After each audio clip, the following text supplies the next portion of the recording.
Assalamualaikum warahmatullahi wabarakatuh. Perkenalkan, nama saya Fatma Raisa Nur dari jurusan Manajemen Pendidikan Islam semester 4 dengan NIM 12320101020. Di sini saya akan memaparkan jawaban saya dari soal UAS Manajemen Pengetahuan. Jawaban yang pertama, yaitu manajemen pengetahuan atau yang disebut dengan manajemen knowledge adalah suatu proses sistematis yang melibatkan pengumpulan, perorganisasian, penyimpanan, dan distribusi pengetahuan dalam suatu organisasi.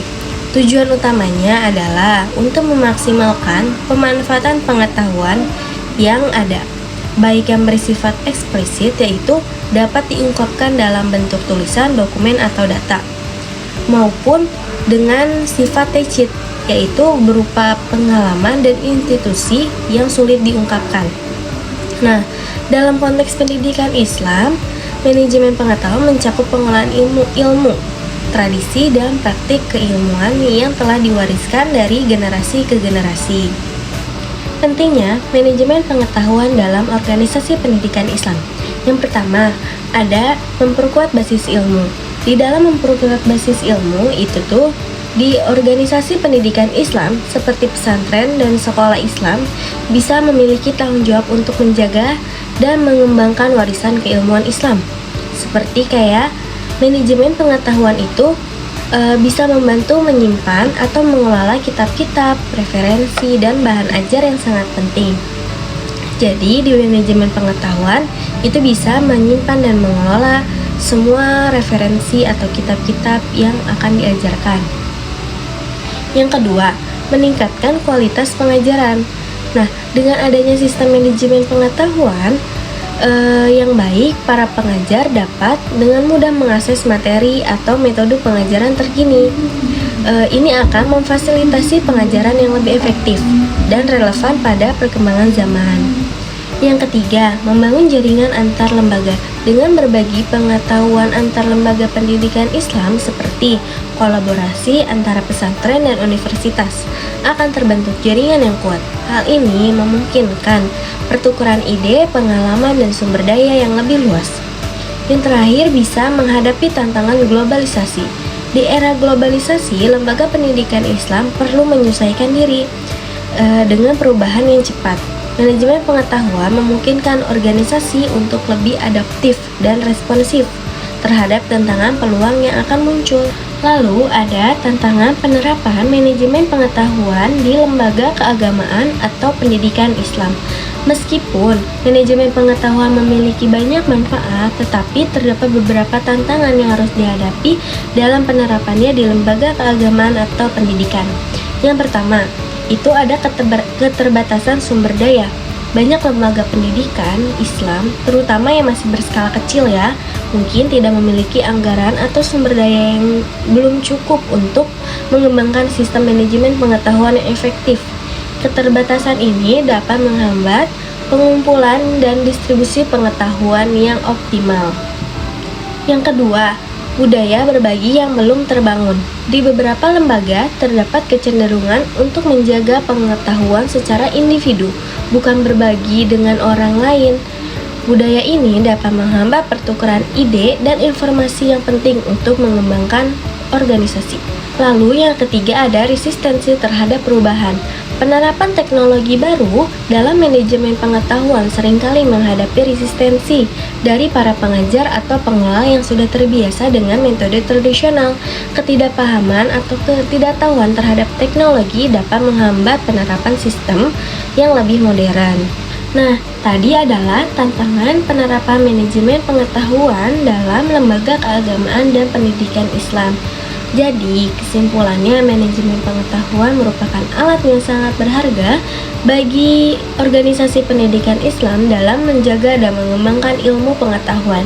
Meskipun terdapat tantangan dalam penerapannya, dengan pendekatan yang tepat dan serta komitmen dan untuk membangun budaya berbagi dan kolaborasi, lembaga pendidikan Islam dapat memanfaatkan manajemen pengetahuan untuk meningkatkan kualitas pengajaran, memperkuat jaringan antar lembaga, dan menjawab tantangan zaman.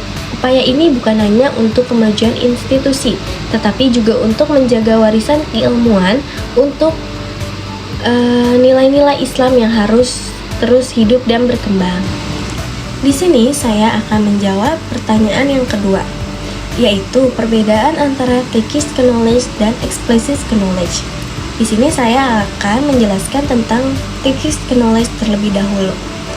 Text knowledge yaitu jenis pengetahuan yang bersifat pribadi, sulit untuk diungkapkan, dan seringkali diperoleh melalui pengalaman.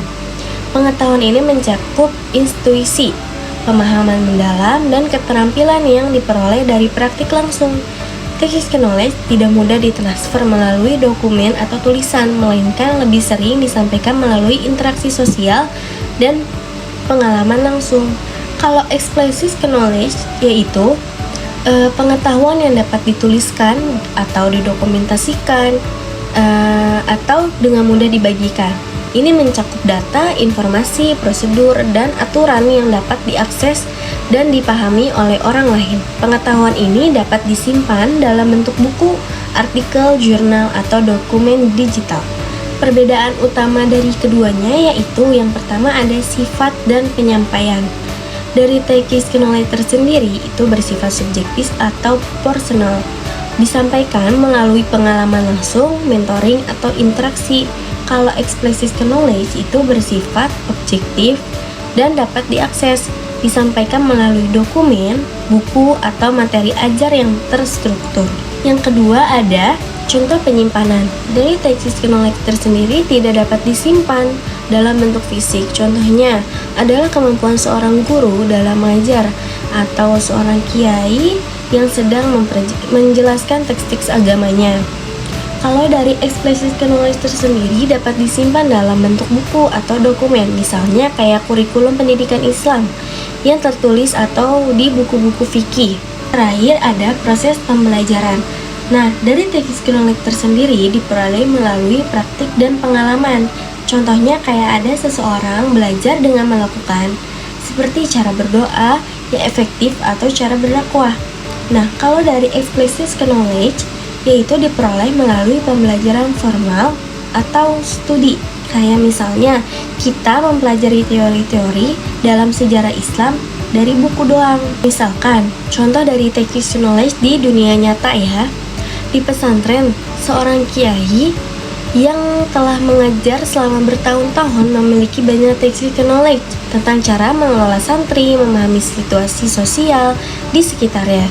Misalnya, dia mungkin tahu bagaimana menyesuaikan metode pengajaran berdasarkan karakter santri yang berbeda. Pengetahuan ini sulit untuk ditransfer hanya melalui dokumen. Santri harus belajar langsung dari pengalaman dan observasi ketika berinteraksi dengan kiai tersebut. Dari contoh, explicit knowledge di dunia nyata itu misalnya di masjid ada banyak buku dan materi ajar yang tersedia untuk jamaah. Misalnya kitab fikih yang menjelaskan tata cara ibadah seperti sholat, zakat, ataupun puasa dengan jelas dalam buku dan dapat diakses oleh siapapun, siapa saja yang ingin mempelajarinya. Produser ini dapat diajarkan secara formal dalam kelas atau diskusi kelompok. Nah, jadi memahami perbedaan text knowledge dan explicit knowledge sangat penting bagi lembaga pendidikan Islam. Sementara explicit knowledge dapat dengan mudah didistribusikan dan diajarkan. Kalau text knowledge sering kali menjadi kunci dalam pembelajaran yang mendalam dan aplikatif. Oleh karena itu, lembaga pendidikan seperti pesantren perlu mendukung pembelajaran berbasis pengalaman, di mana santri dapat belajar dari para guru melalui praktik langsung dan interaksi yang intensif. Namun, tantangan muncul ketika mengintegrasikan kedua jenis pengetahuan ini. Banyak lembaga cenderung fokus pada explicit knowledge seperti buku dan materi ajar, sementara text knowledge seringkali diabaikan. Ini bisa mengakibatkan kurangnya pemahaman yang mendalam dan penerapan pengetahuan dalam konteks kehidupan sehari-hari.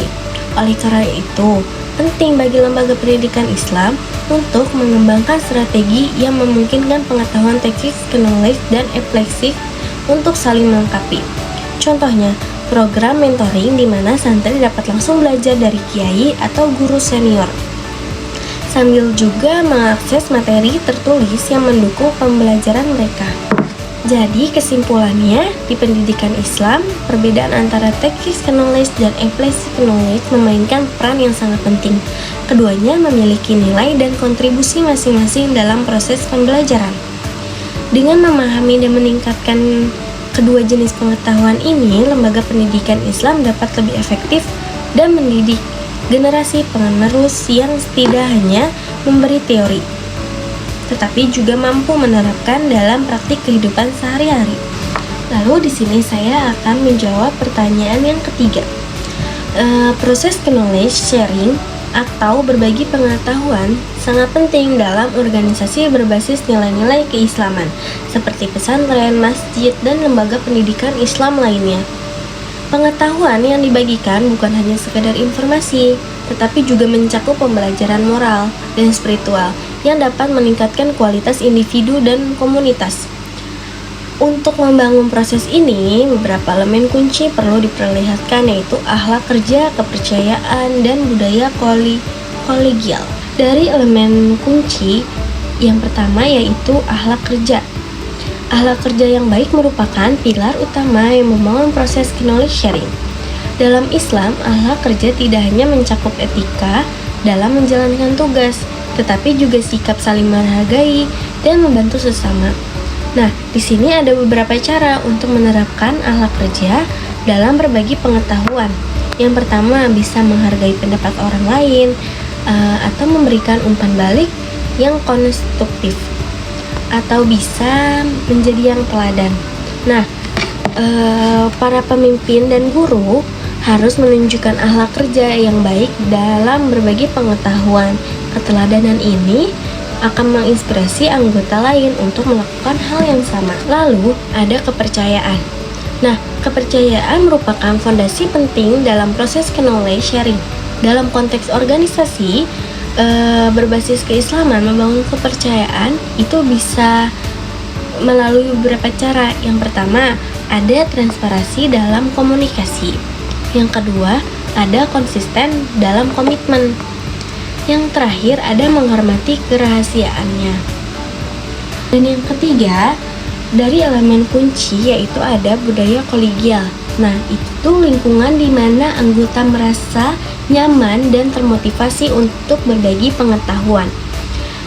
Dalam konteks nilai-nilai Islam, budaya kolegial dapat dikembangkan melalui yang pertama bisa dengan kegiatan kolaboratif.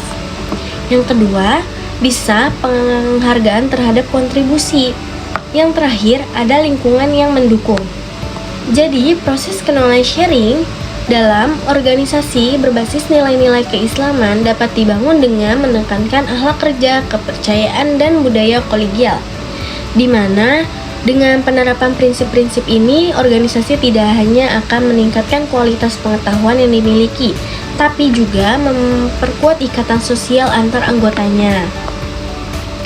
Penting untuk diingat bahwa berbagi pengetahuan adalah tanggung jawab bersama. Dengan menciptakan lingkungan yang mendukung, organisasi dapat memastikan bahwa pengetahuan tidak hanya terkomunikasi, tetapi juga diterapkan dalam praktik kehidupan sehari-hari.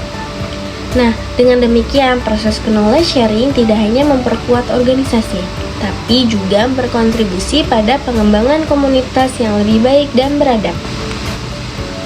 Dan di sini saya akan menjawab soal yang keempat, yaitu siklus manajemen pengetahuan terdiri dari beberapa tahapan yang saling terkait dan berkesinambungan. Tahapan ini bertujuan untuk memastikan bahwa pengetahuan yang ada di organisasi dapat dikelola dengan baik dan dimanfaatkan secara maksimal. Berikut adalah tahapan dalam siklus manajemen pengetahuan. Lalu yang pertama yaitu identifikasi pengetahuan. Nah, pada tahap ini organisasi perlu mengidentifikasi jenis pengetahuan yang dibutuhkan untuk mencapai tujuan mereka. Ini mencakup pengetahuan yang sudah ada, seperti pengetahuan yang perlu dikembangkan, keterampilan baru, atau informasi terkini dalam bidang tertentu. Contohnya, di sebuah pesantren, tahap ini bisa melibatkan identifikasi kitab-kitab yang perlu diajarkan kepada santri, serta pengalaman para guru yang dapat dibagikan. Yang kedua, ada pengembangan pengetahuan. Setelah pengetahuan diidentifikasi, tahap berikutnya adalah mengembangkan pengetahuan tersebut.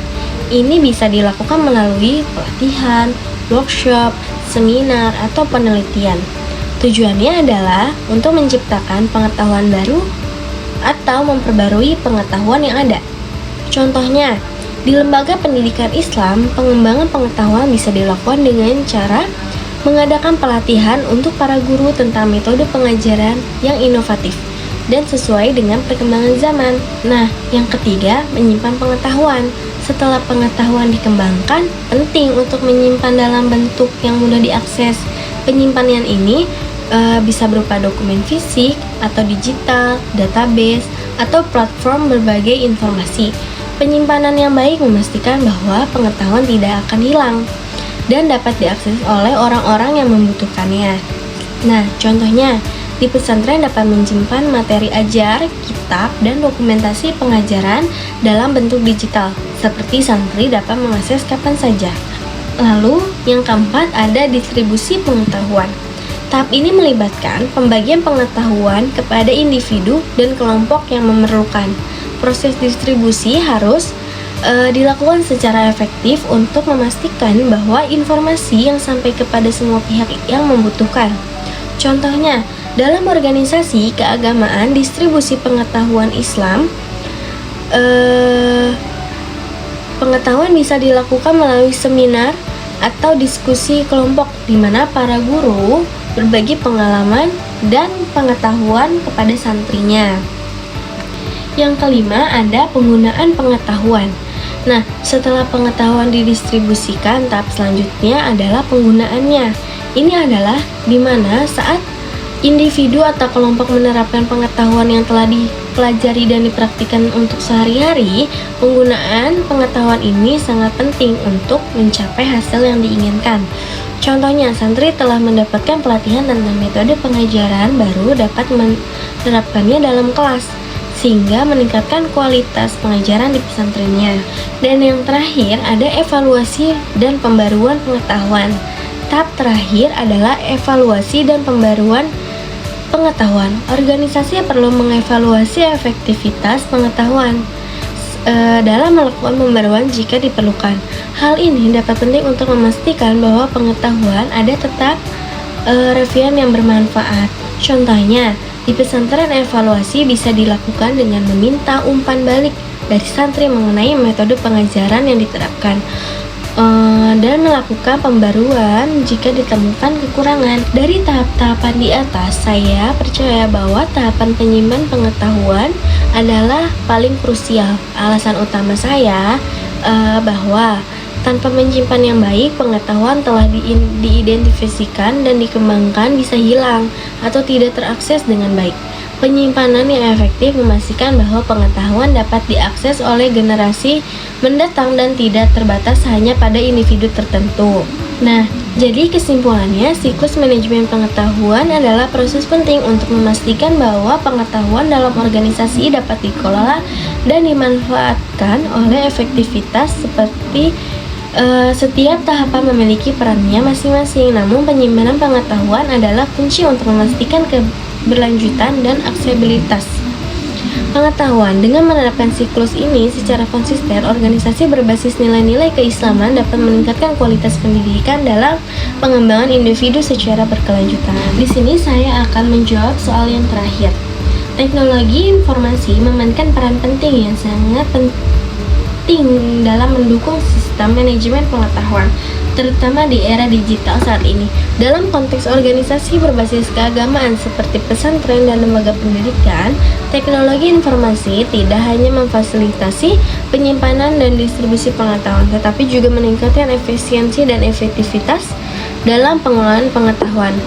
Nah, berikut beberapa peran utama ya untuk teknologi informasi dalam manajemen pengetahuan.